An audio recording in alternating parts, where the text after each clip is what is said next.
Hey, what's going on? It's Bill Burr, and it's time for a very special edition of the Monday morning podcast or the Thursday afternoon just before Friday podcast, whatever the hell you want to call it. I have a very special guest here. This is a guy I've been a fan of since, I don't know, like the first time I saw him, 82 or 83. Please welcome drumming legend, Mr. Kenny Aronoff. Yeah, man. What's going on, dude? Yeah, it's so cool to see you, because the first time I saw you was a buddy of mine in Chicago said, "You got to see this guy."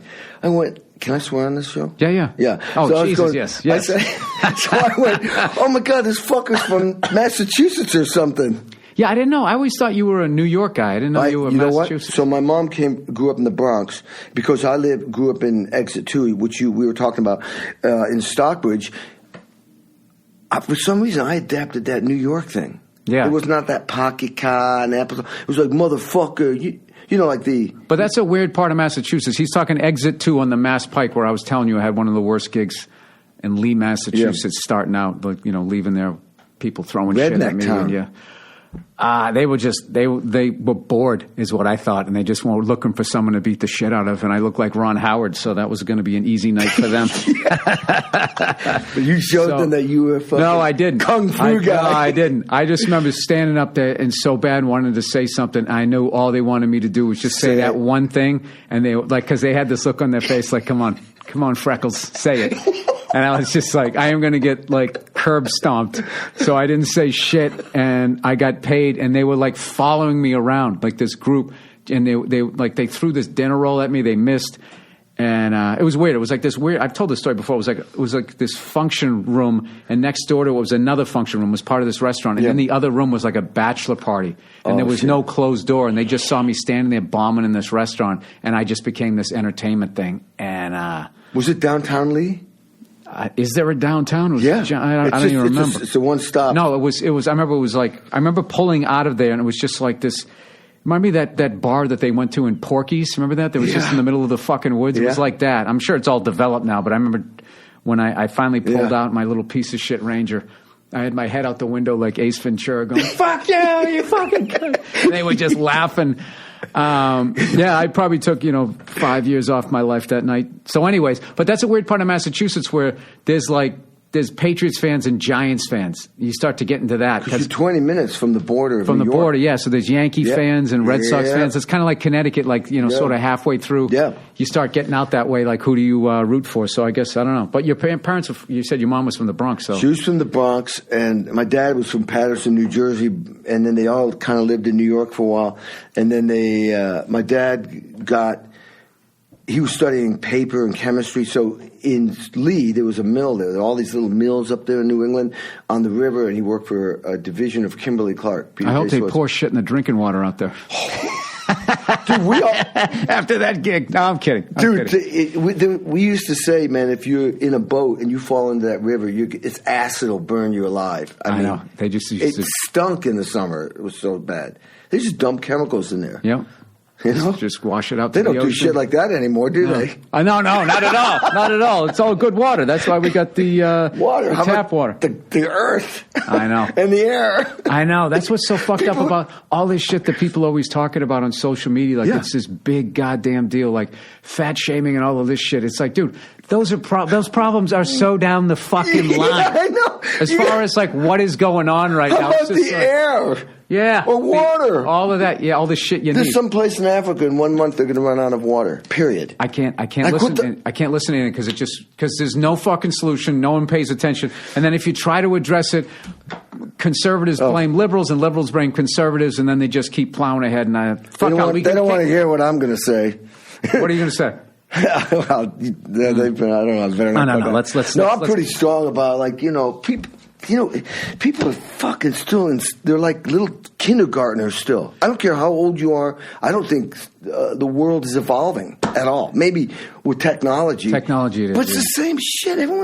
I cannot believe. Like, who gives a fuck about that and who gives a fuck about that? Oh, really? You really that uptight about that? Holy shit. Right. No, I know what you mean. Or like, some big issues, which I won't mention, where they're squabbling. Dude, just make a little adjustment. No, but this is the thing. You have to dance around because you're like, some big issues that I'm not going to remember. You're upset about this. And I know every issue that you're fucking talking about, but you can't bring it up because then you have That's my point. You have 80 soccer moms And this is the thing, 80 soccer moms will actually make the news because they're going to talk about that for whatever fucking reason. So you got to. It's going to make the news now. You got to dance between the raindrops. Right, I'm going to get my ass kicked. Dude, we got to get some padding on this table. Any sort of shifting of weight. That's right. So anyway, check. So, man, I'm going to get my ass kicked right now. But I grew up in Western Mass, super liberal, super democratic. Just everybody, just when they vote Democratic all the way down. Doesn't matter if it was Hitler. If he's a Democrat, it's on the Democratic side. I'm just blown away. I call them vicious liberals.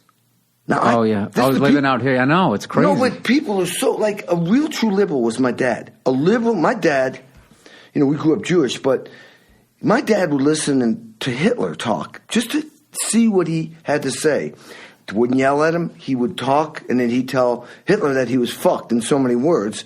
But he would at least talk. What do you mean? He knew the guy, or he's watching the tape? No, but I'm just saying he's talking to the TV? He's a true liberal. I was just thinking, that was the ultimate, fucking Odd Couple movie. Were they, roommates in college or some shit? No, actually, my dad was bombing Hitler in World War II. He was? He was in the bombers that just leveled Hitler, But my point is, my dad was a true liberal. He would listen to anybody. Didn't matter what it is. But nowadays, it's like, I call them vicious liberals. They're more conservative and radical. They totally are. A true liberal is somebody who listens and will at least accept somebody else's opinion, no matter how radical it is. Liberal is your open-minded. Accept the fact that you have that opinion. You'll listen to it and everything. Right. But you don't, this viciousness is it's like. No, there's destroying careers. They will just, if you had, it's basically, we're liberal, think what we think. But if you don't, we're going to go after your career. And it's no different than I remember what happened to the Dixie Chicks when they just expressed their opinion about the current president. Yep. And I remember Fox News was saying they have a right to state their opinion and we have a right to have, state our opinion. It's like, you didn't state your opinion. You stated your opinion, then you systematically tried to destroy their fucking ability to earn a living. That's not tit for tat. No. You know what I mean? So whatever. That's what I'm saying. That's sandbox stuff. Everyone's still a bunch of little kids still. Yeah. How do we get on that?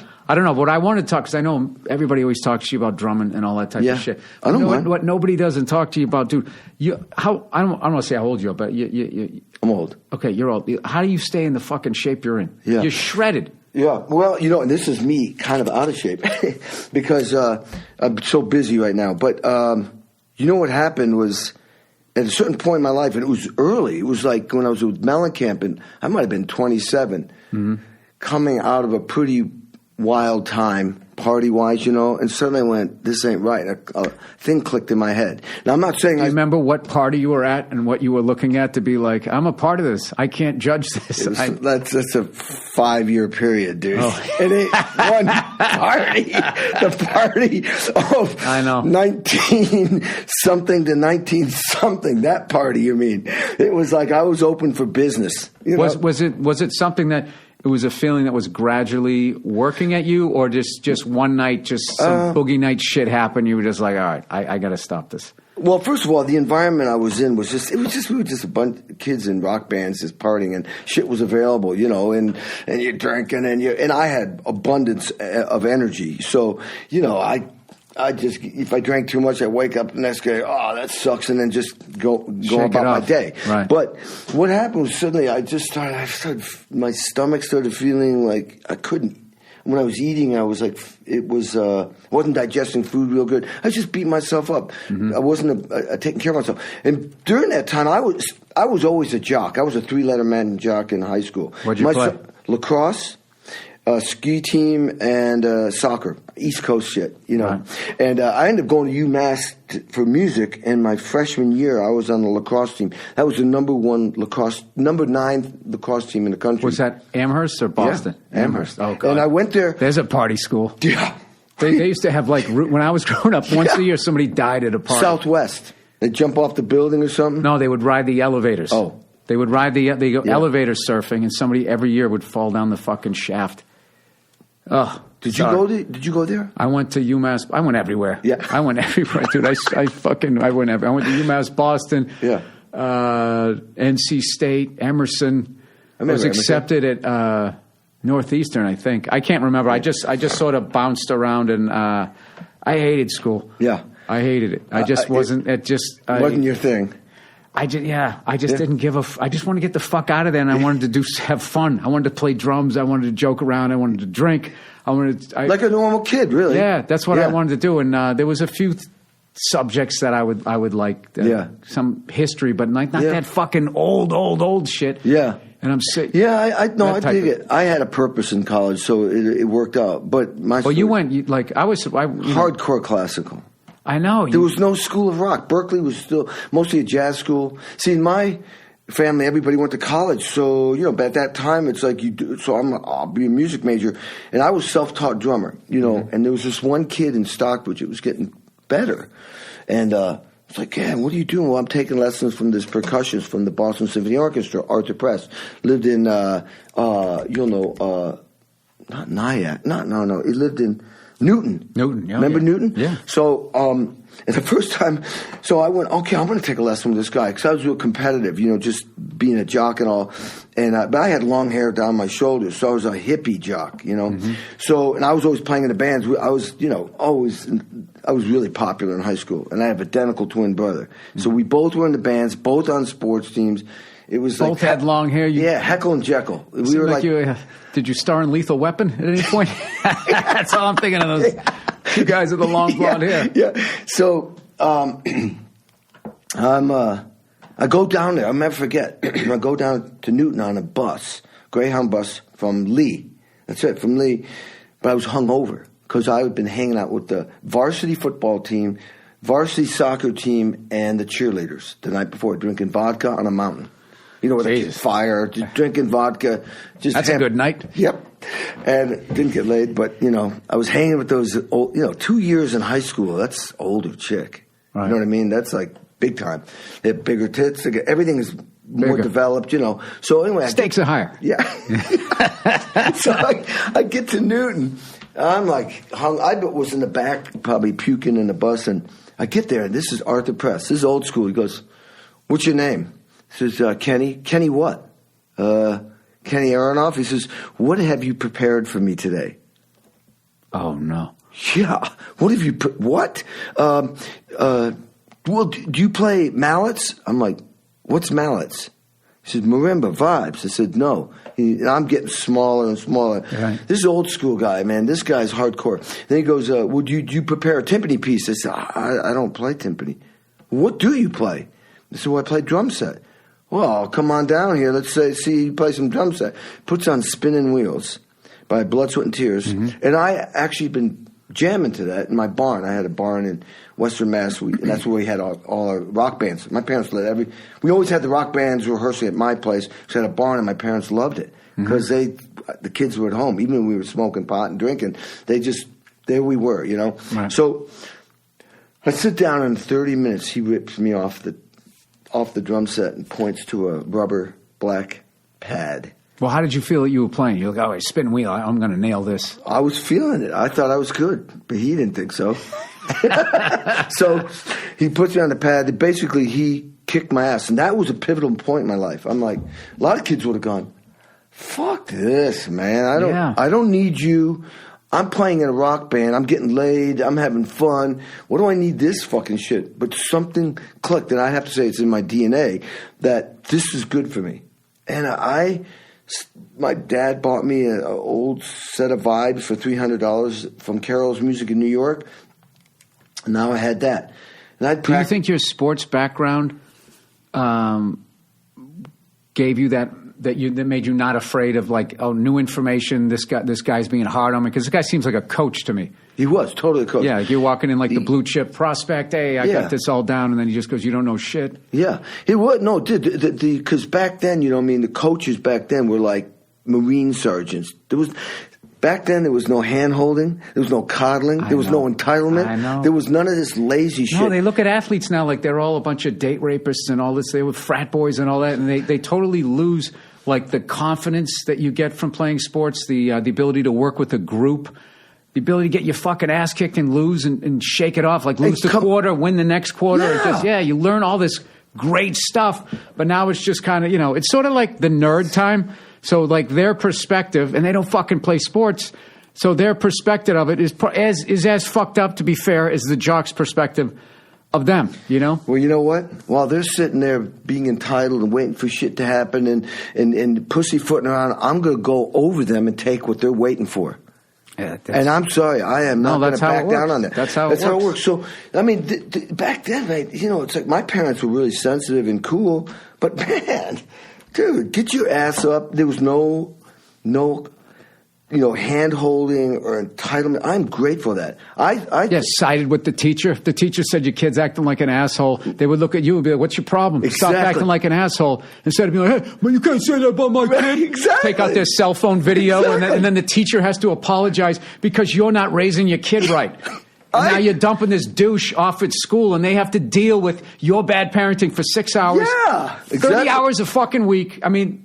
Teachers are grossly underpaid. Oh, dude, grossly underpaid. Why would you want to be a teacher? It's like you got everybody against you. Well, not now with all these little fucking kids there, and you do anything, it seems they take out a camera, and then they're automatically right. Dude, it's brutal, man. I don't know. I'll tell you. We do sound like a bunch of old guys going, oh, my God, these kids today. But there is an element of, like, Jesus. You know what? Fuck them. You know what I miss? Shaking it off.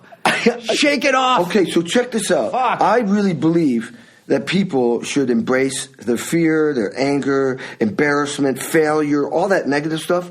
I believe you should squeeze it, hug it, throw it away, and get your fucking ass in gear and move forward. What are some of your top, like, 5 or whatever, 3, 4, 5 most embarrassing moments that you had on your way up to becoming... Oh, dude, the worst was...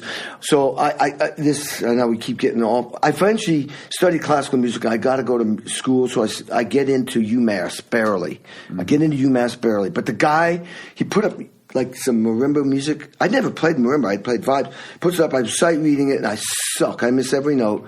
He takes it away. Wait, no, give it back.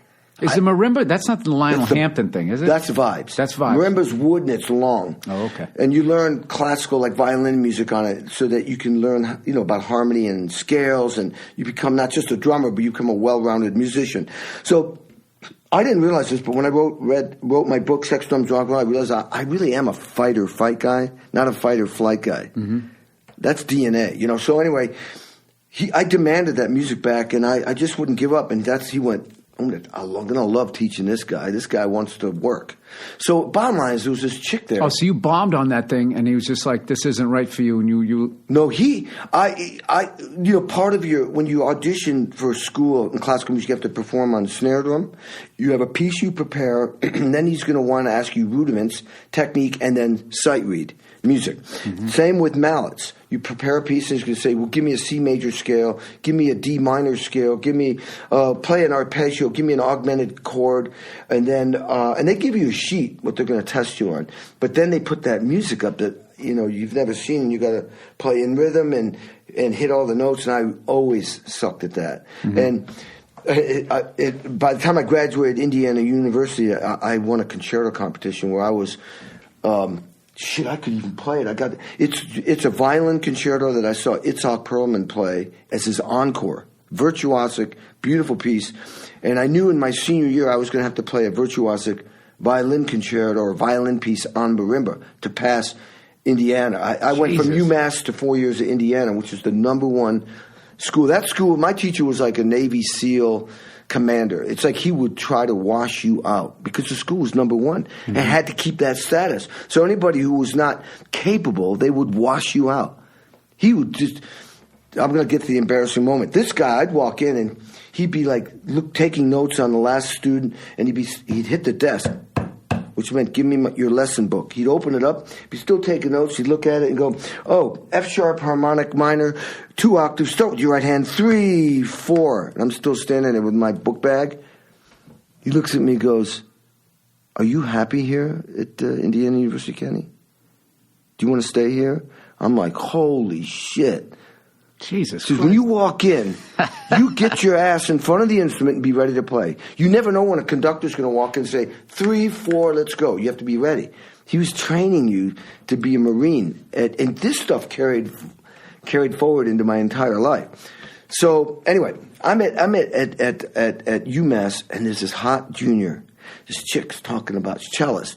It's as hot as you can be in classical music. It's not like rock and roll. But anyway, she was the hottest. She was classical hot. Classical hot. Yeah. So I hear She had a powdered wig. Nice tits and a powdered wig. All right. So I hear that she's going to go to this place called Aspen School of Music. It's run by Juilliard. Mm-hmm. So all I'm thinking is chick. And I'm like, oh, I'm going to go. I got to go. I don't realize it's run by Juilliard, which is the number 2 school in the country, and it's. I'm not going to get in. So, but the sheet of they tell you got to prepare in the audition from 3 out of the 4 different areas: snare drum, timpani, mallets, and multiple percussion. So I audition on all 4 because I'm not that great yet. So the pieces are kind of like beginner, intermediate. Right. I send the tape in. No, I don't hear from them. Last day of school, I got my dad's station wagon. I'm going to leave UMass. So my summer was to study with Arthur Press. I had this cool band, Allman Brothers Band, and I had this girlfriend that didn't know about the cellist. But anyway, I'm leaving Amherst, and I went, oh, shit, I forgot to check my mail. I go back, and I pull the mail. I had some mail, and it looks like I got a check. And I went, oh, shit, what's this? I open up. Accepted to Aspen 2 weeks before. No way. So it must have been somebody must have canceled because you don't tell somebody 2 weeks before. Right.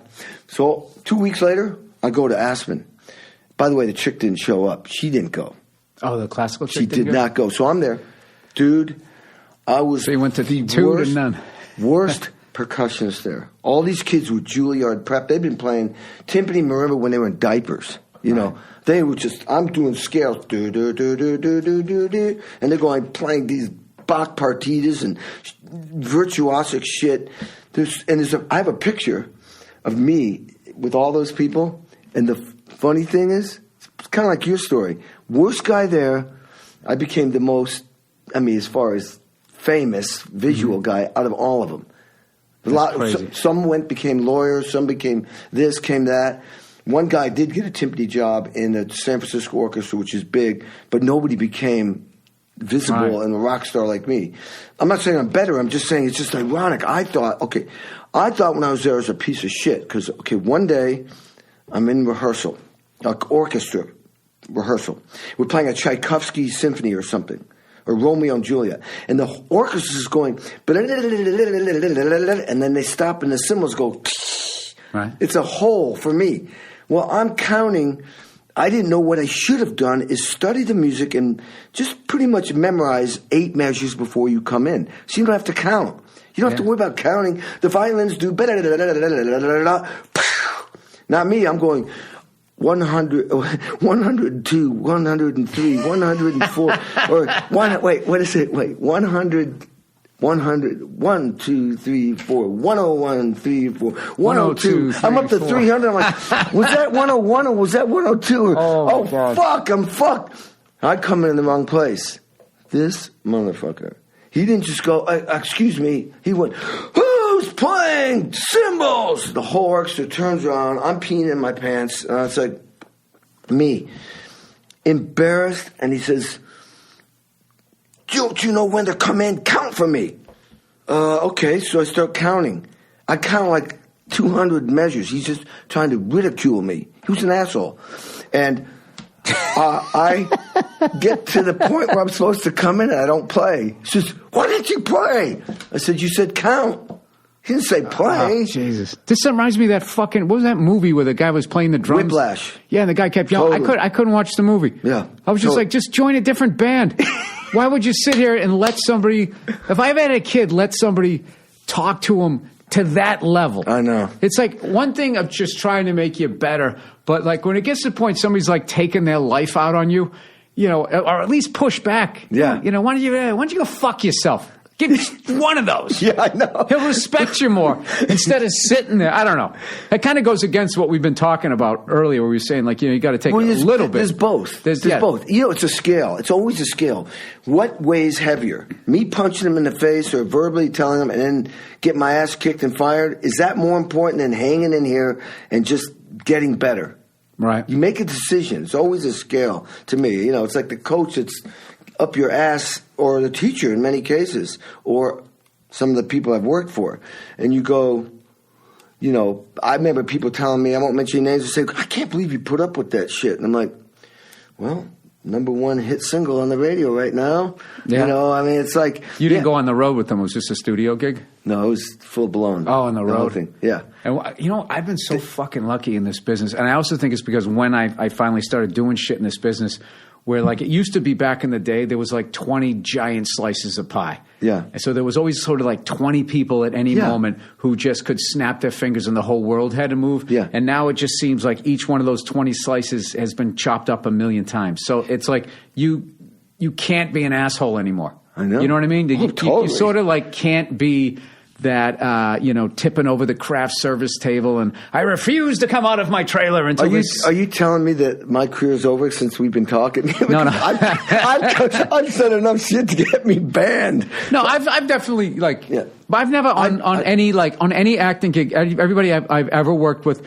they always showed up on time. Yeah. And you hear all these stories. I've never had. I've only been of course, doing that stuff for like the last few years. But I've never run into that. But then you always heard these stories. You know, I first got into this business about, you know, people would get like a sitcom and then all of a sudden the creators of the show are banned from the set. Yeah. And they refuse to do the lines. They're tanking table reads because they're mad at the writers. All of that shit. Yeah, I never saw any of that. Well, that's because now there's somebody sitting. There's 100 people behind you ready to take your gig for a third of the pay. Yeah. In rock and roll? I hear it say, you want to go on tour, I won't mention your name, some chicks doing stadiums and they're paying the musicians that. I'm like, I've heard about that. Are you kidding me? I said, I used to make that in a day recording. I used to. And the thing is that there's kids that'll go out and do it for half as much and share a room or sleep on the floor just to do it. It's unbelievable. I had a friend of mine tell me about that, doing like some giant, like, stadium. say like where the Falcons are playing. Yeah. And he was just going, dude, if you knew the money that we were making, it's just like the artist gets all of it. Yeah.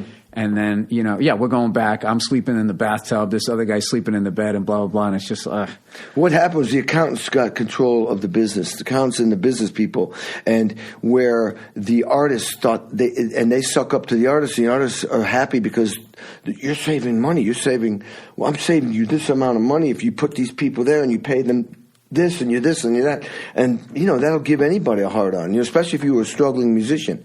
There's a point in the fork in the road where I think a struggling musician either becomes the person that was kind of keeping them down, or they go, that's not the way to treat people. Right. And most of them don't. They become just like that or worse.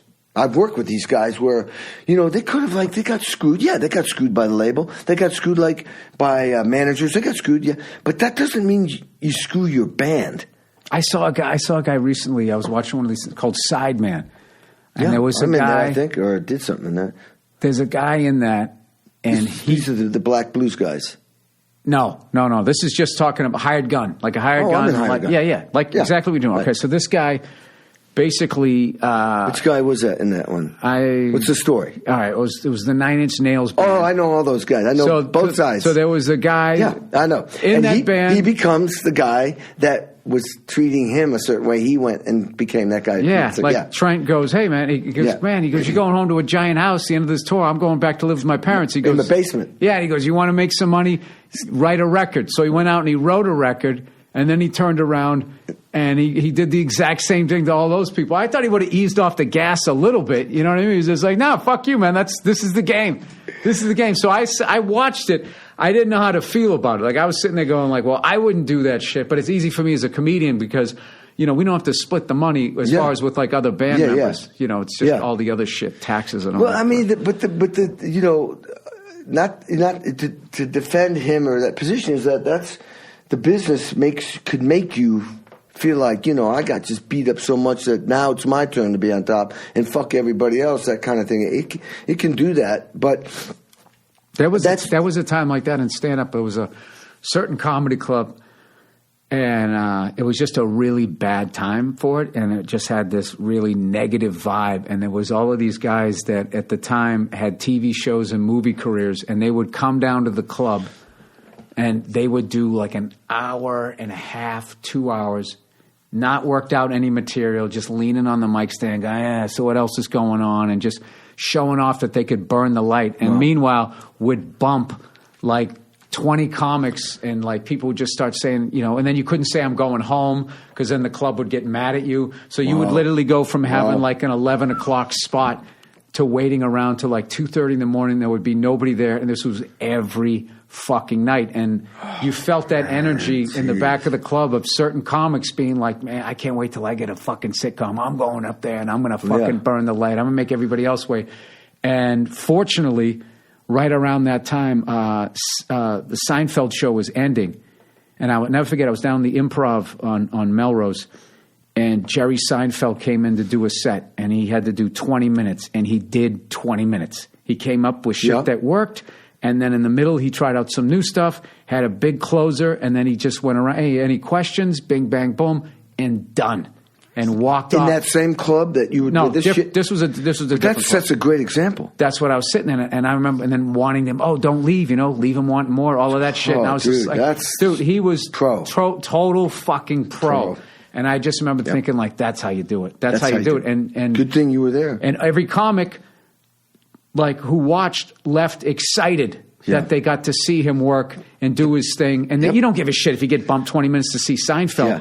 But, you know, if he went up there and for fucking 2 hours tortured everybody, was meandering, you know, had a little fucking piece of, you know, just going up there being famous just to be famous. And the fact that he didn't do that always stuck with me. I'm like, all right, that's how you that's what you aspire to be, that classy and that professional. That's the shit. Okay, time for some reads here. All right, Sunbasket, everyone. All right, my health-seeking friends, the days of not following through with resolutions are over, because the days of Sunbasket are just beginning, which means you're going to keep your resolution this year, you fat bastard, because Sunbasket makes it easier than ever. And today, you can get $35 off your first order when you go to sunbasket.com/Burr, B-U-R-R. When you have healthy meals regularly delivered to your door with Sunbasket and you don't eat ice cream afterwards, you're going to drop the weight. It's easy to stay on track. I'm talking about ingredients like organic produce, responsibly raised meat. Hey, it's past your bedtime. Get back in the bar. Sustainably sourced, sorry, my daughter's laughing at me. Sustainably sourced fish, organic pasture-raised eggs, organic non-GMO tofu.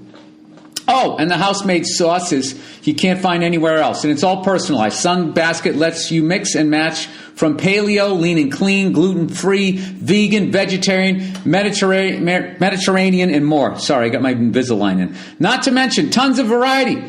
With 18 recipes to choose from, best of all, each delicious, easy recipe is ready in about 30 minutes. I gave you more. Here, there's more right there. Go to sunbasket.com/Burr today to learn more and get $35 off your first order. That's sunbasket.com/Burr for $35 off. Sunbasket.com/Burr. Okay, movement watchers, everybody. You guys have heard me talk about movement. You know those two college dropouts? You didn't eat all of that. It's right here. It's right there. There you go. You know those two college dropouts that started their own watch company? This company has grown like crazy, and now almost 2 million watches sold in 160 countries. They continue to revolutionize the fashion world. You got it right here. You got it right somewhere right there. In the countries to revolutionize the fashion on belief that style shouldn't break the bank, buddy. I don't know if you've checked the site out lately, but they have doubled the number of watch styles and are still expanding. Movement watches start at just $95. Good Lord. Here. Movement figured out that by selling online, they were able to cut out the middleman and retail markup for the best possible price. Classic design, quality construction, and styled minimalism. Get 15% off today. You liked that part, didn't you? With free shipping and free returns. Go to movementwatches.com/Burr. See why the movement keeps growing. Check out their expanding collection. Go to mvmt.com/Burr. Join.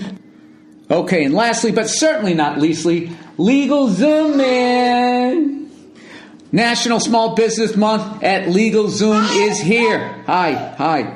Whether you're just starting out or already have a business, there's a lot you can take advantage of right now. Just go to LegalZoom.com/startup during March to download your free business startup kit. You'll get a ton of great information. For example, you can find out how to maximize your business deductibles under the new tax laws. Plus, you'll get great discounts. Your kit includes special deals from LegalZoom along with their service partners, so you can save a bunch of money financing, marketing, and operating your business. LegalZoom isn't a law firm, but they know you need to tap into the right resources to run a successful business. That's why their business startup kit. That's what their business startup kit is all about. Go to LegalZoom.com/startup to download your free business startup kit today. There's no obligation, just free business sources. This offer is only available in March. So if you're listening after then, you can still enjoy special savings by using the code BURR, B-U-R-R, when you check out at LegalZoom.com. Well, tell me, what are you doing to work out, dude? You're like shredded. Well, I have a gym in my house, and what do I do? Okay, so I lift weights. I have 8 steps to health. All right, and you got another book about this? I haven't even mentioned your book. Sex, Drums, and Rock and Roll is his book. The hardest hitting man in show business, Kenny Aronoff. I left that out of the book. That's why I'm writing a second book.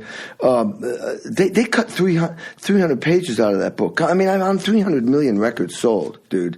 That's unreal. So I'm just a workaholic, and so they said, it's too long. The magic number is 325 pages. They left out this whole scene with me and Cameron Diaz, me meeting Dave Grohl when he comes up to me and I'm hungover. I just played with the Buddy Rich Big Band in New York. Me and Matt Sorum were out all night just partying it up. And I'm hungover checking out, and skinny Dave Grohl comes up to me and goes, "Hey, Kenny, it's Dave. What are you doing?" I said, hi, Dave. Yeah, I'm flying home. I'm a little hungover. He says, you got to stay in town. I got this showcase tonight. You got to come. He's jumping around like a jackrabbit. And he says, I got a new band, man. I says, oh, cool, man. I said, what's the name of it? He goes, it's Foo Fighters, man. I'm like, God, that's a weird name. See ya. That didn't make the book. Wow. They said, you're just name dropping, man. They said, you can't have... I have to admit... Yeah, but nerds like me, I want to hear those stories. It's Cameron Diaz you'll like, too. It was basically I turned... I didn't... It's, the Sunset Marquee. Remember the whiskey bar? The whiskey bar? Whiskey bar and the Sunset Marquee Hotel. It was the bar and the Sunset Marquee. That's the hotel. It's a kind of a boutique hotel where all the rockers go. If you're on Alta Loma, go down the hill off of Sunset. It's in there. Okay. And it was, you walk in there, it'd be Jeff Beck, it'd be U2, it'd be the Stones. It only could hold 75 people. It was really intimate. All the rock bands would stay there. So I'm staying there, and I'm doing a record with Tony Iommi and Billy Corgan from the Pumpkins. Wow. Tony Iommi from Sabbath. So doing a solo record, and that was a 13-hour session that one day with 45-minute break. Jesus Christ. This is to be a real badass session, and no vocals to listen to. It was just we were writing the song right there, 3 movements, and Billy doesn't fuck around. It's not a party time. It's fucking all work. So that night I'm sitting in there having a drink with Tony, and a whole bunch of shit happened that night. I think that might be in the book, but I also see Toby Myers. I just left the Mellencamp band 2 years prior, and I've been in that band for 17 years. So it was like a divorce. All of a sudden, I see the bass player come running out of the bar. I'm in the lobby because it was too filled, and he's like, "Fuck this!" and he's pissed. I'm like, "Toby, what's going on, man?" He says, "Oh, fuck!" and he gets in the elevator and takes off. I'm like, "Wow, what's going on?" I walk in there, and there's the Mellencamp band. So that was kind of an emotional. Yeah, it's been almost 2 decades. It's like a divorce and seeing your ex-wife suddenly. Mm-hmm. And the new drummer, and it's awkward, Then I look over out in the courtyard, and there's the tour manager for the Pumpkins, about 6'8", and he brings me over. The bottom line is, he's smiling. He just wanted to see what it'd be like. I saw Cameron Diaz there. She'd just done that big first movie, Something About Mary, mm-hmm. and some guy's talking to her. And the bottom line is, it was Jimmy Chamberlain, drummer from the Pumpkins. He wanted to see us connect, meet, what would happen. Right. Anyway, he's had some drinks and stuff, and he's just talking to her, and I was just so uptight from everything going on that day, and then the Mellencamp band, and and bottom line is, Jimmy and I, he tapped on Jimmy and I just kind of talked, but it didn't work out the way I wanted to. So I stood there and I went, that's not how I want to meet Jimmy Chamberlain. I cooled down, tapped him on the shoulder and said, Jimmy, listen, man, I respect you so much. You are one of my favorite drummers, badass. I feel so honored to be playing in your band. Dude, God damn, I'm sorry I met you like this. And, I would love to just tell you how much I appreciate you. And then I walked off.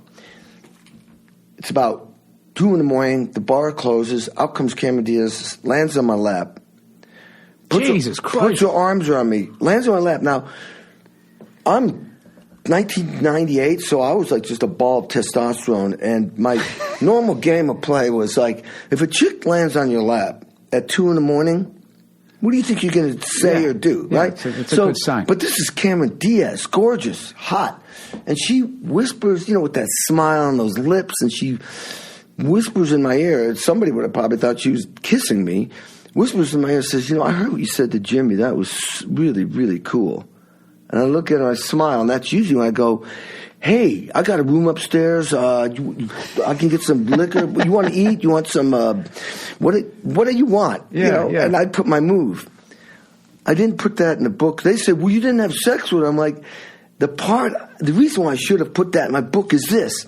The reason why I didn't say anything to her, which was not normal for me, was I had a fucking session the next day, 13 hours with Billy Corgan and Tony Iommi. Oh, fuck! No, and the point of this book is work came over everything. Well, if you turn down the potential of that, you're definitely a workaholic. The reason why I'm saying this is I'm hoping Cameron Diaz finds me someday while I'm giving one of my speeches on stage and says, I'm here to collect. Yeah. We'll probably be in wheelchairs and have colostomy bags, and I'll be, not so much now. Hey, do you... But anyway, you were talking about working out. Yeah, what about diet and all that? All right, so in the book I came up with 8 things. First thing, number 1, lifting weights. The reason why lifting weights is important. I just swore off it because I fucked up my rotator cuff, so please tell me. There's other types of lifting weights. You can do... The pink ones? Those little 1-pounders? I think I can handle those at this point.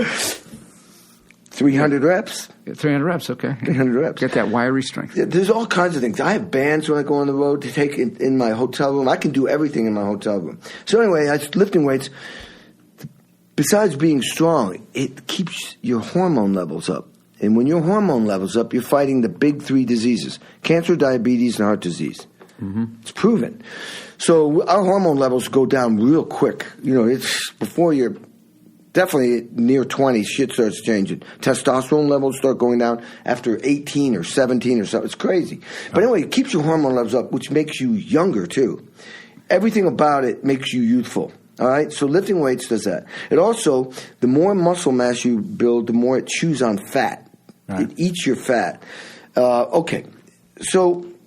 and I know how to carve my body. I know that, you do, bench press for your chest. You do, you do pull downs to create that V. You do, I do bench also to build your chest. I do flies and bench. I know how to carve my body. All right. The second thing is I'm cardio. Just picturing your gym. Do you have like that shit from like the 80s? That old, what was it, the Weeder, Joe Weeder things, the AMF and all of that? I'm picturing this old thing. The gray on gray. Remember the gray on gray sweatsuit? I used to work in gyms like that. In Indiana, it was an old school gym. Olympians would work in there. It was like called the Iron Pit. Yeah. There was nothing pretty about it. These are guys that want to work out, Right. But I had a trainer for a long time, so I lived for 14 years, so I learned how to do it right. And I need to get a new one because I need to be, get the latest techniques, It's all about technique, as you well know. Rotator cuff. People don't, I can help you with bad technique. Yeah. If you want to get hurt, I can fucking, I've gone 3 injuries in a row and now I think I'm fine. Well, when you bench pressed, did you, when you did any weights, you used to probably raise your shoulders, right? My shoulders were already up. Okay. The thing about lifting weights is you isolate. Years of trauma. I was in a protective posture. Dude, I told you, I had fucking orange hair when I was growing up. I mean, I was just goddamn bullseye. Yeah, you were a bullseye. Yeah. fuck this white shit. My twin brother's a shrink. You go see him. He'll help you out. I'm done talking to those fucking people. Yeah, I know. Because you're always going to have problems, and then they always got to sit there, and then you start doing it to other people. Oh, you know what that is? That's because when you were a kid, and that ice cream fell off your fucking cone, and then you just become this person trying to connect everything. So I know. I do. I've just sort of accepted who I am. I try to work on being less of an angry asshole. Yeah, is what I'm trying to do. I've gotten way better. I feel. You're married, right? Yeah. Yeah. How's she dealing with it? Oh, the angry asshole. Nah, she's a angry asshole too. Nah, she's a saint, man. I like. Wow, you did good. No, if she ever just said, "Look, I just can't fucking deal with you anymore," I would be heartbroken. I get it. Yeah, I get it. Yeah, right. I get it. Yep. But I mean, Then there's the other part of me. It's just like, well, we're living nice here. Yeah. And I'm out here every other weekend, and I start getting mad again. I'm out here in fucking Dayton, Ohio, doing shit and dick jokes. Well, you're watching every episode of The Office. Exactly. Yeah, you start getting like that, which doesn't get you anywhere. But it feels good for a second. I gave up arguing with my wife for Lent. And I said, I'm finding the genius. I used to think those guys were just like they just quit. Boy, just those guys, it's not worth it. It's not worth it. There's the game within the game when you do that. It's because... Oh, yeah, man, that's heavy. If you can do that because your emotions are raging, your brain isn't as powerful as your emotions. But their thing is how they get you, okay? Oh, well... It's because, look, they can't physically beat the shit, generally speaking, unless you're dating some UFC chick. Like, they can't beat the fuck out of you. Oh, I know. So they have to go cerebral. And what happens is is you give up all your information when you're wrong. When you're mad. Yeah, and then they collect that shit. Yeah. Oh, yeah. So the thing is when you don't lose your shit anymore, all of a sudden they're the information trail, the cord has been cut. Now they don't know what the fuck you're thinking. I love it. And there's just like this, holy shit, I think I finally got some power back in this. This is incredible. So the big thing is you recognize that. Yeah. That's the big thing, because what I'm doing now is like... It's the execution that's fucking me up. Oh, wait a minute, don't say that. Don't say anything. Yeah. You start getting smart. You go... you start to learn how to be tactful like them. It freaks them out. Oh, dude. Because all of a sudden... But they respect you, though. Yeah, more. But they don't like... But then what they do is then... Well, all you did was catch up to one of their skill sets. Yeah, one of it, And then what happens is then, they immediately start adjusting their... It becomes a different... It's evolving. They're professional at what they do, and we're just learning how to do it. Yeah, so they're better. Yeah. It's like getting in the ring with Muhammad Ali. I mean, you might get one punch in, then it's lights out. Yeah. Well, you know what my big thing is now? That is my experience. Yeah. My big thing now is, try this. As I know there's that point where I can feel the fucking testosterone blowing in through me, my muscles swelling, and she's had a couple glasses of wine. She's like completely out of control, and I'm perfect. And she, I just go, there's that one moment I just go, see ya. I shut the computer or the book or whatever I'm doing. I say, see ya, and I leave. I pull myself out of the room. Oh, you can walk? Oh, I gotta walk, because if I don't, I've always wanted to do the walk. I've never been able to do it. Walk. Just say, you know what? I'll see you. I'm going, or just leave. Say, I'm done. That's what I say. I'm done. I leave. Because if I don't, I got to do the clap. Yeah, I like the clap. I'm done. Scene. See ya. Now, but that's good for both of us, because what happens I'll be up all night stewing about it. Not her. She goes to sleep, wakes up. Oh, next morning, hey, honey. And I'm like, still raging. Right. I can't get past that. I wish I could start going into, Jesus Christ, man. Oh, fuck, what am I doing here? This. Oh, I talk to myself. Yeah. I walked down the street one time, and I didn't even give a shit who heard me. And I know there was people looking at me. I didn't care. I was just like... He's practicing. I was just like, I will never do this again. Yeah. Okay, I understand people getting married the first time. You didn't know what you were getting into. But people who get the second time, it's like, you got 3? Oh, my God. Check this out. I am fucking one and done. If this shit doesn't work, I'm not saying we're in a bad place, but if she ever just said, fuck this, I'm out, I would totally get it. And I would fucking give her everything. Yeah. And I would have somebody build me this. The drum room? No, the dream divorcee house for a guy, which is just a garage with the fucking room above it. Yeah. It's a big studio. I'll have electronic drum kits so I don't piss anybody off. I'll have all the fucking sports packages, a little kegerator, slowly drink myself to death, and a nice car, my old fucking 68 F100. And you want everything fucking thing else, take it. I don't give a shit. Well, you know what? I feel the same way. If my wife, she's 21 years younger, she's hot as hell, Gina. If she left me, I tell her, you don't have to worry about me cheating on you, because if you leave me, I'm done. I will never fucking live with another woman again. And, and rightfully so, a strike through, you're out. I mean, I'd be like, now I'm not saying I'm not going to date and do what guys do, but I would live alone. You don't deserve to live with anybody. It's, I'll take half the blame. I'm not good enough. I'm not equipped for this. Next life, I'll do it. Right now, because my career has always been first. I mean, is that what messed up? Yeah, most of everything. It's always been my career's been first, and we can attach that to all kinds of Freudian shit. I don't give a fuck.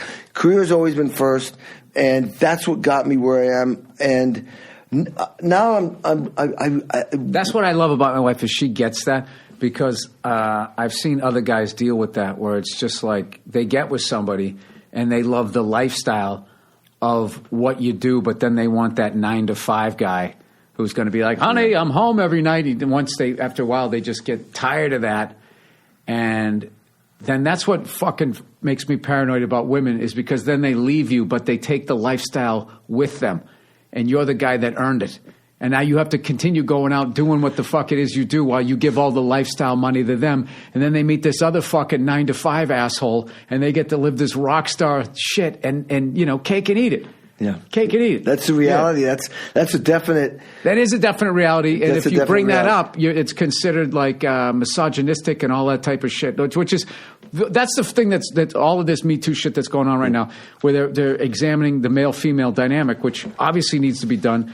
It's obviously a good thing to I mean, I had no idea all this fucking shit was going on.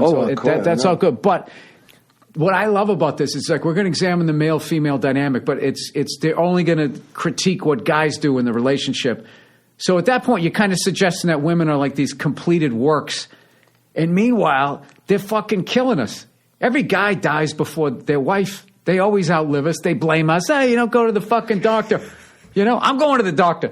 I'm getting everything fucking checked out. I'm going to just to fucking prove them wrong. My wife's still going to kill me. I swear to God she is.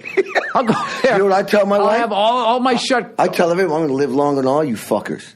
I got that old man shit. No, you got to do that. I'm going to fucking live. I'll be hanging on. Stubbornness. I'm like hanging on, Hey, you fucker. I'll be paralyzed on one side. I mean, you can't kill me. Communicating through your little bell like that dude in Breaking Bad. Yeah, exactly.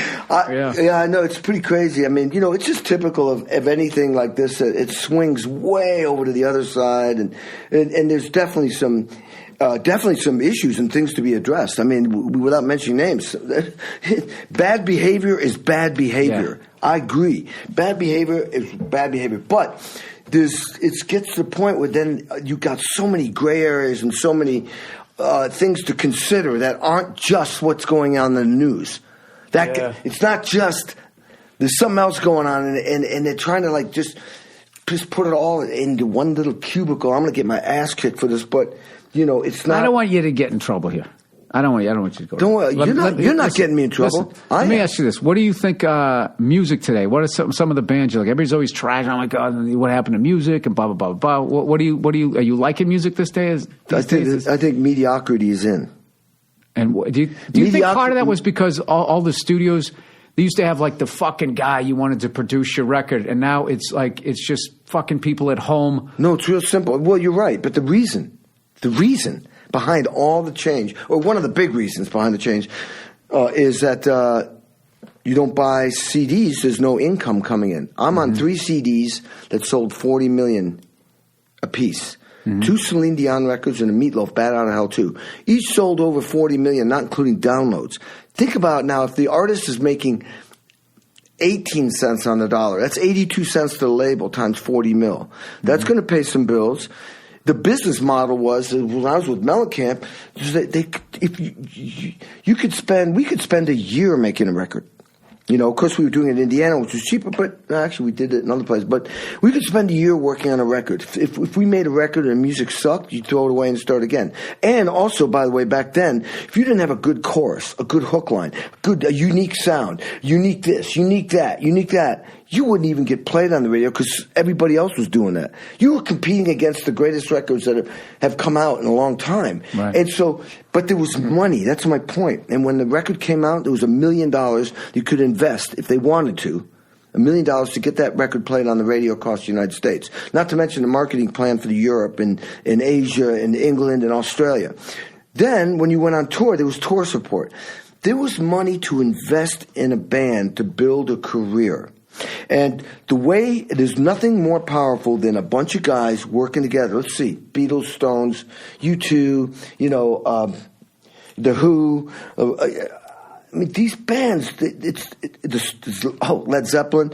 I mean, these bands work together. Didn't even matter if they got along. The point is, all the talent in one room created this incredible team that created incredible, epic product. Right. One guy can't do what four guys. That's like Michael Jordan was the most dangerous basketball player in the world. Why? He figured it out. It wasn't about him. It was about the team.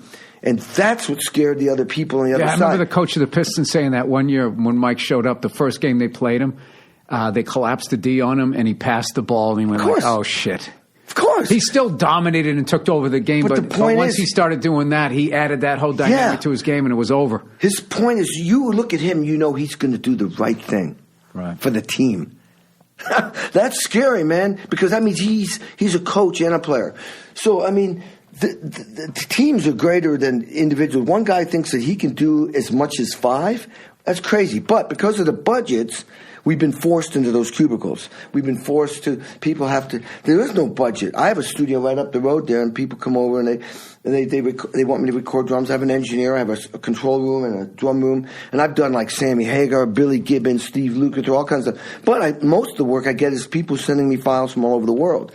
And they save up their little money, and they have, 4 decades of experience. And so they'll literally write a song and be like, I want to get Kenny Aronoff on this, and they send you a little zip, whatever the fuck they call it, zip vibe, or a zip file, file. Or zip recruiter, whatever the fuck they call it. They send you that thing. Yeah.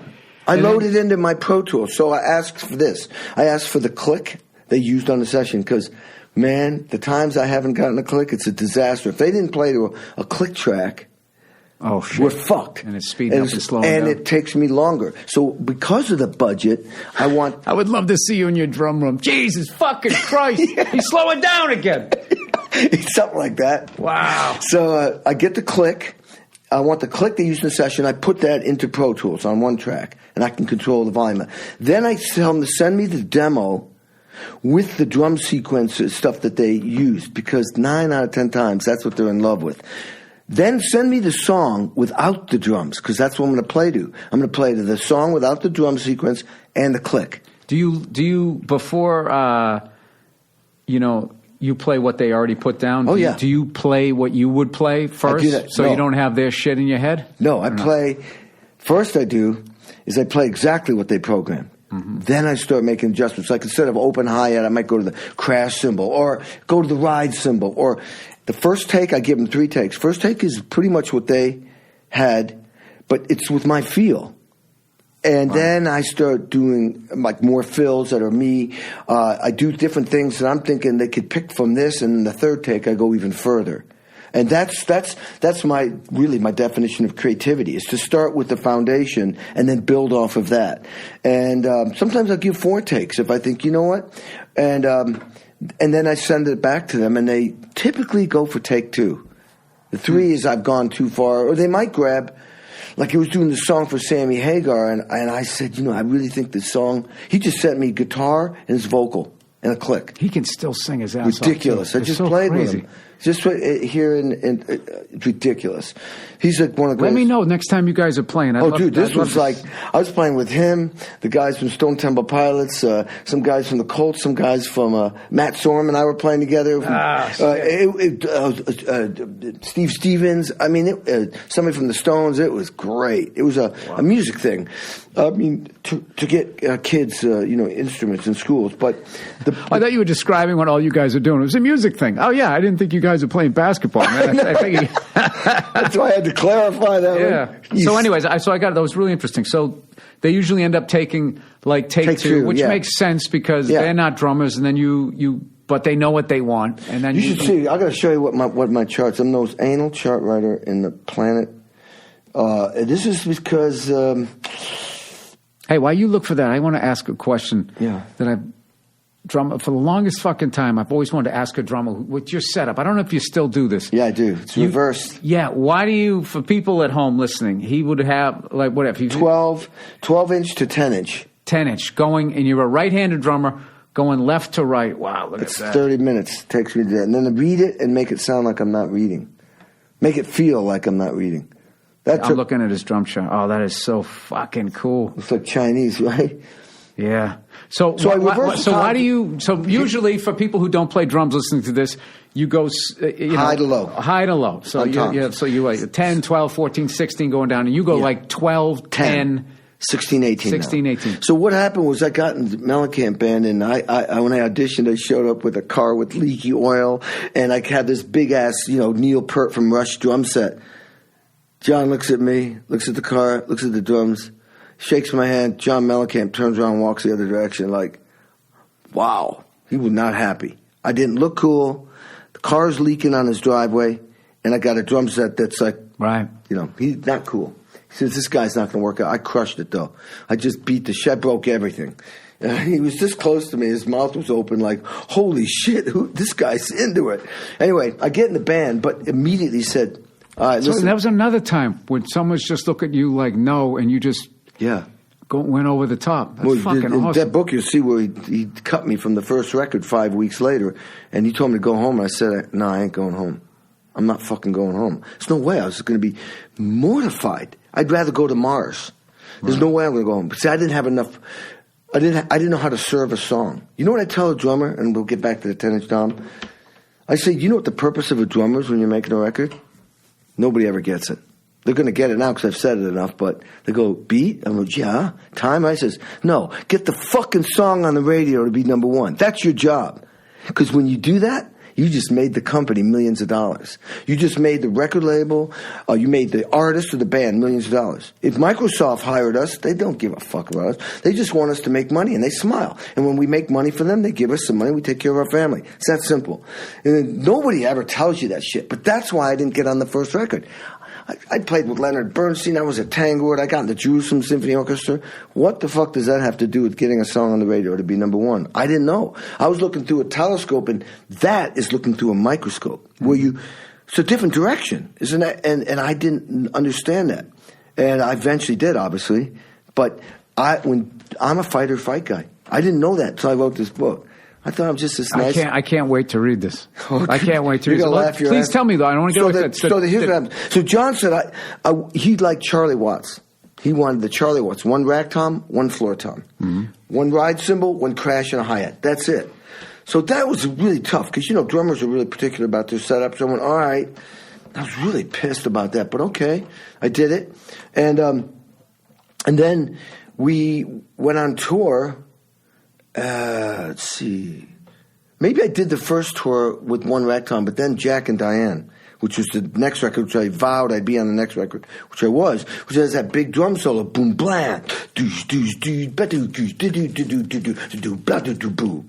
it was 4 times. That's so iconic to hear you sing that. That's fucking the shit. All right, so I'm playing, or maybe this is what happened before Jack and Diane. I remember I had a 12-inch rack tom, a 16-inch floor tom, and an 18-inch. Didn't even have hardware on the bottom.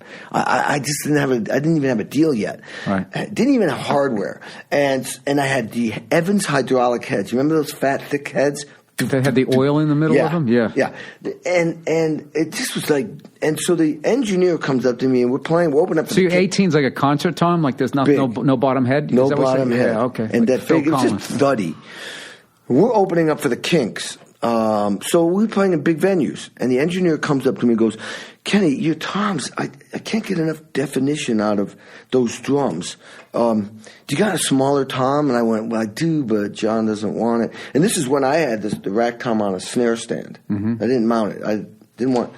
Was old school. So I said, well, I got a smaller tom, but John's not going to like it. And then I went, hey, tell John his vocals will sound way better if I have that 10-inch tom up there.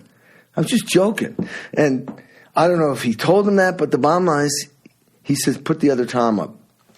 So, but I didn't have a holder for it, so I had to put on a snare stand. So I've got a 24-inch kick drum, and these toms are like, you could drive a freight train through between them. But why wouldn't you just put the 10? Because at this point, I realized the value and the perfection of snare 12, 16 is the sound, like a jazz drummer. Right. Now you go back to, they weren't dummies. They were all into like, not what looks good, but what sounds good. Putting a 10-inch right there with a 12-inch, I wasn't going to go for it. How you go 10? I guess I could have put the hi-hat out farther and then squeezed the 10-inch even far left and leave the 12 where it is. But I decided to reverse it. Yeah. And then... Probably avoided hip problems, too, because then you're like just being just another 2 inches after 40 years, all of a sudden it's, fuck, I can't walk. Yeah. So, yeah, that became my thing. And then think about it. If you put your hand out 10, then left hand 12, right hand 16, babadoom. There's that.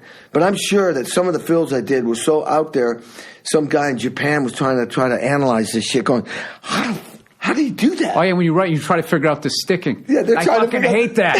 I hate when that happens. And you'll have like all that, the bottom, kick right left, and they went kick left right. Everybody in England went kick left right, so it had that descending sound. That's the way I do it, like Bonham. Yeah. I go left hand on the rack tom. When I go, I go left hand, right hand, that's foot. That's what Bonham did. And you know that fill that he does in Black Dog? He goes,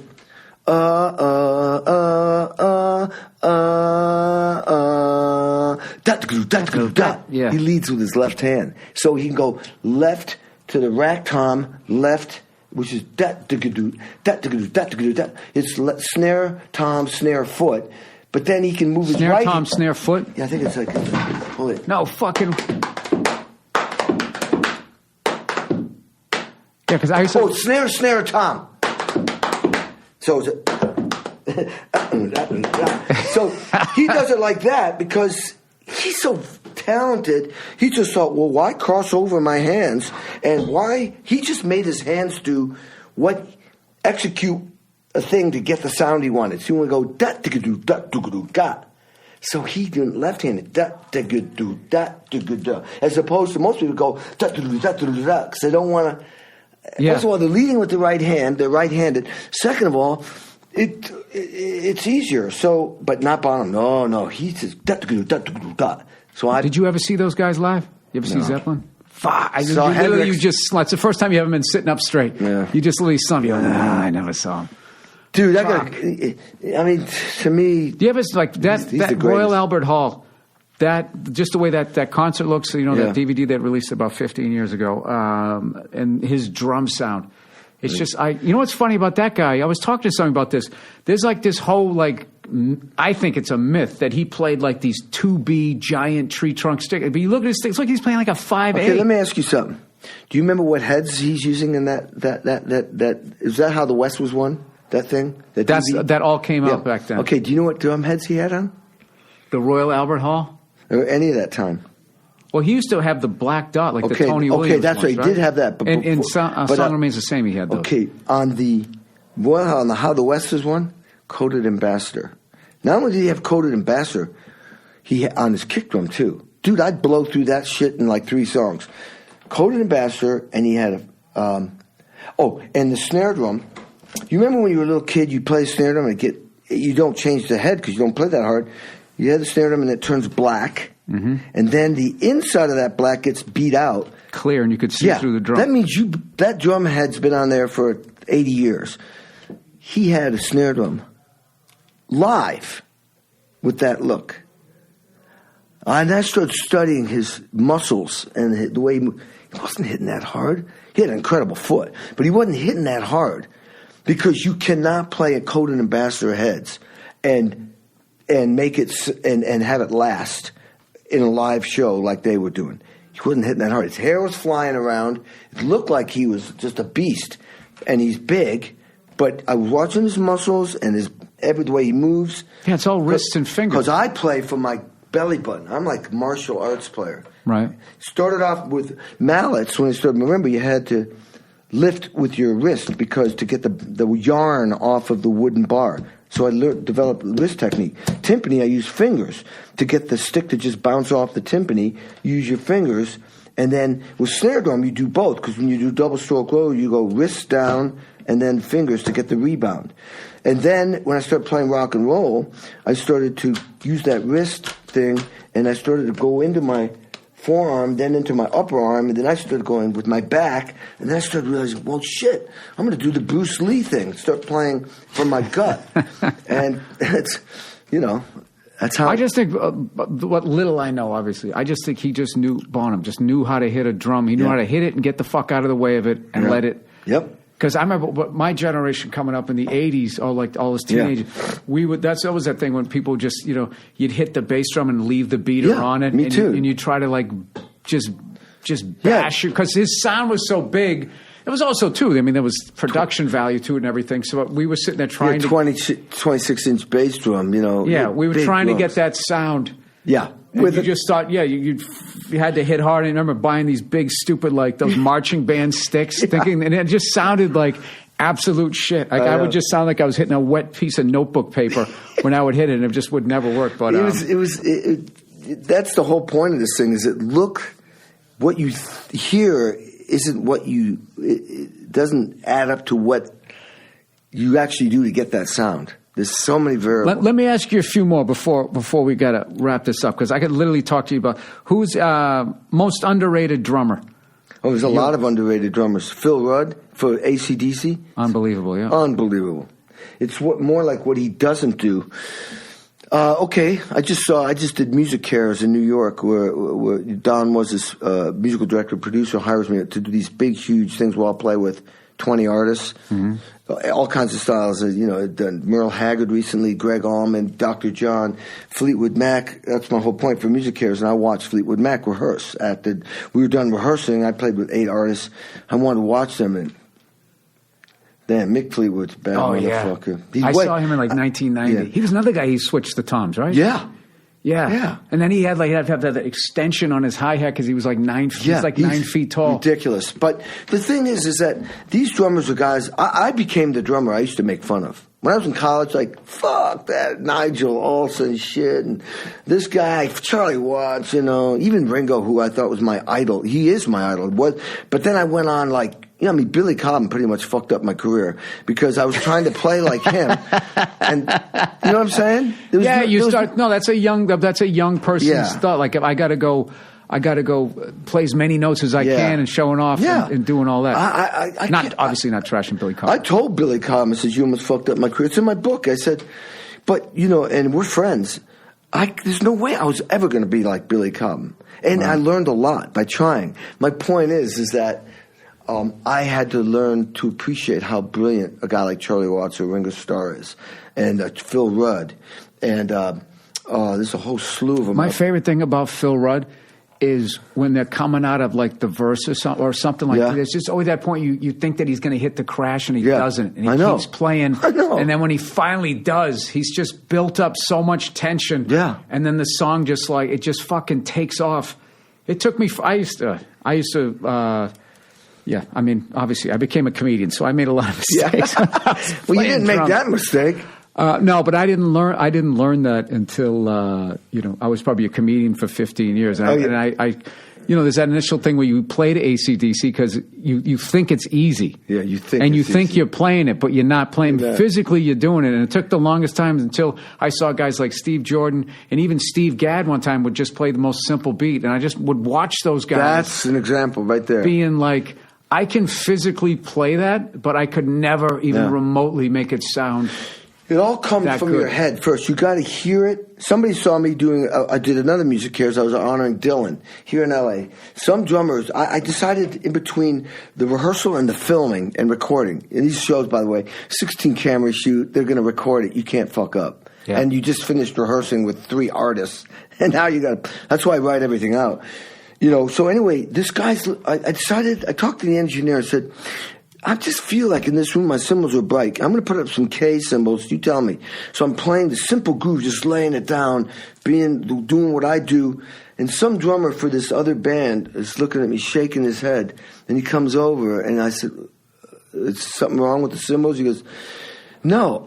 How the fuck do you make those drums sound like that? How do you get that sound? You're not doing anything fancy." So he was telling me what I'm in awe of other drums, like And I said, how do I do that? He says, because I hear something, I imagine something in my head. Maybe it's John Bonham, and I imagine something in my heart, and I'm just chasing after it. I'm chasing after every hit, everything. I'm always going, does that sound like I want it to sound and feel the way I want it to feel? So it doesn't matter what notes I'm playing. I'm directing myself, making adjustments with my right hand, my left hand, my right foot, my left foot, everything, my posture, everything, to get that kind of sound. Am I getting that sound that I'm feeling and imagining? Yeah, so rather than just doing it. Just doing it, yeah. Well, it was a pet peeve of mine, it still is to this day, when you watch a music video, which you don't see a lot of them, the amount of fucking times where they never had the drummer synced in correctly. Like he's hitting the snare and he's always hitting the kick and vice versa. Yeah. It's just like, and it's just the fucking worst. Or you hear him playing the hi-hat and he's fucking crashing the cymbal. They never have any fucking respect for a drummer. And I got to tell you something, dude, the amount of respect I already had for you, and just listen to your whole background and how all the stuff you've overcome and your whole attitude towards it. You're an inspirational guy, and you sang the Jack and Diane, Phil. I mean, I'm fucking completed it. This is fantastic. He's got a new book out called Sex, Drums, and Rock and Roll. Kenny Aronoff, thank you so much for coming on the podcast, awesome, man. I should say that, you were saying speaking inspirational. I've been doing a lot of, there's an article in Forbes I sent you that I don't know if you got it. I sent an article. I never look at emails. Yeah. I'll look for it. Not email, I text you. But my point is I've been doing a lot of speaking. That book gave me the inspiration to go out, and I have a whole show. I'm going to do Marathon Oil in 2 days, where I have a whole hour and 15-minute show where... Jesus Christ, I'm going to be opening for you soon.